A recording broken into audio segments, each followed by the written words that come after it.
Dr. Rifai, thank you for your time. President Xi Jinping says the Silk Road spirit is about peace and cooperation, openness and inclusiveness, mutual learning and mutual benefit. What's your take on that? The president yesterday spoke in the spirit of what we in the travel and tourism industry are striving for. Open borders, shared benefits, development, one world, globalization, the benefits of globalization. All of this is very, very important messages coming out of China, and the leadership that China showed yesterday was tremendously important and very, very impressive. Then what do you think you gained or took away from this forum? It's very clear that we all now want to build a coalition around the Belt and Road. And that's the most important stake that I took. You will find more people talking about it now than ever before. But the second important thing is the leadership of China. Now, China came across as a true leader, as the true global leader today.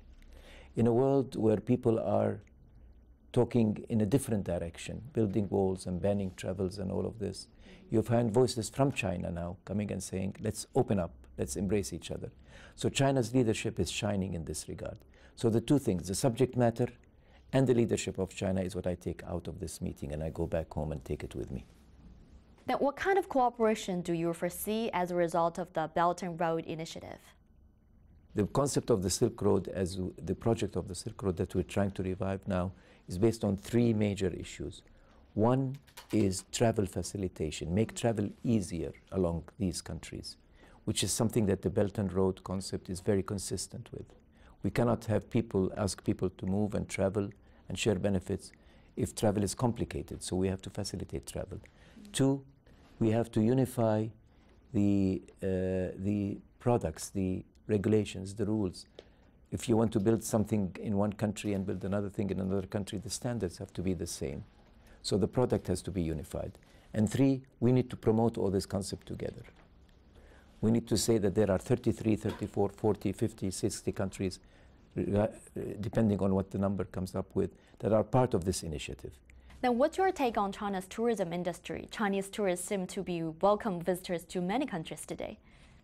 One of the most important and direct effects of Chinese tourism, outbound tourism, is the fact that the whole world now knows China through the ambassadors of China.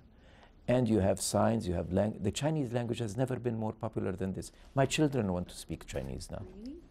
They know that it's the language for the future, because the future is China without doubt.